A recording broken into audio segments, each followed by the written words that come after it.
Hello నమస్తే అండి. Welcome back to our channel. ఈరోజు మన కిచెన్లో పొంగల్ రెసిపీని ఎలా ప్రిపేర్ చేసుకోవాలో చూద్దామా? వచ్చేసేయండి. ఇక్కడైతే నేను ఫస్ట్ స్టవ్ ఆన్ చేసేసుకొని ఒక పెనాన్ని పెట్టుకొని ఇక్కడైతే నేను ఒక గ్లాస్ పెసరపప్పును తీసుకొని బాగా ఫ్రై చేసేసుకుంటున్నాను.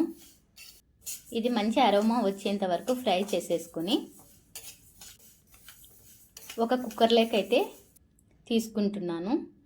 ఇక్కడ నేను ఏ గ్లాస్తో అయితే పెసరపప్పుని తీసుకున్నాను అదే గ్లాస్తో స్టోర్ రైస్ని, అదే అండి దోస బియ్యాన్ని ఇక్కడ నేను ఒక గ్లాస్ తీసుకొని రెండు కలిపి నీట్గా వాష్ చేసేసుకొని ఇక్కడ నేను 5 గ్లాసెస్ అయితే వాటర్ని అయితే వేసుకుంటున్నాను. లాస్ట్లో కొద్దిగా పసుపు కూడా వేసేసుకొని ఒకసారి బాగా కలుపుకొని కుక్కర్ మూత పెట్టేసేసుకొని 5 విజిల్స్ వచ్చేంత వరకు అయితే బాయిల్ చేసుకోవాలి.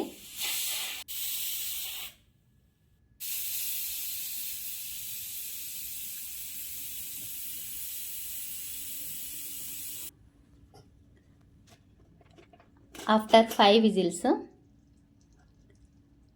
ఇందులో ఆవిరినంతా తీసేసుకొని లాస్ట్లో మూత తీసేసి ఇక్కడైతే మనకి పొంగల్ అయితే పర్ఫెక్ట్గా కుక్ అయిపోయిందండి. ఎక్స్ట్రా వాటర్ అయితే యాడ్ చేయాల్సిన అవసరం లేదు. కావాల్సింటే మీకు ఇంకా కొద్దిగా వాటర్స్గా కావాలనుకుంటే ఒక గ్లాసు హాట్ వాటర్ని అయితే వేసేసుకోవచ్చు. నేను ఇక్కడైతే ఏమీ వేయట్లేదండి. ఇక్కడైతే పర్ఫెక్ట్గా పొంగల్ అయితే వచ్చింది.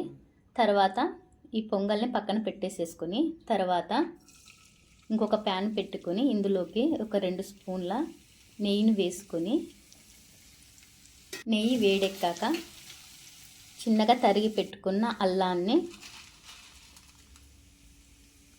అలాగే కొద్దిగా మిరియాలు,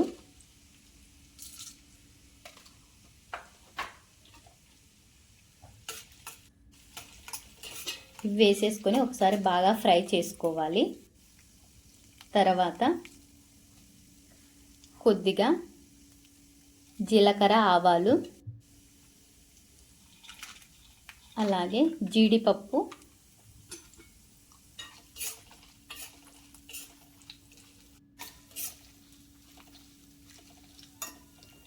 ఇవన్నీ ఫ్రై చేసుకొని తర్వాత కరివేపాకు, కొద్దిగా పచ్చిమిర్చిని కూడా వేసేసుకొని ఇవన్నీ బాగా ఫ్రై చేసుకోవాలి. అలాగే కొద్దిగా ఇంగువ కూడా వేసేసుకొని ఫ్రై చేసుకోవాలి.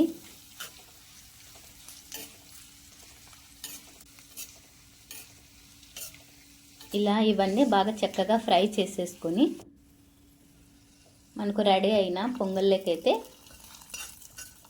పోపు అయితే వేసుకుంటున్నానండి. ఇలా వేసేసుకొని ఒకసారి అంతా బాగా కలిసేలాగా కలుపుకోవాలి.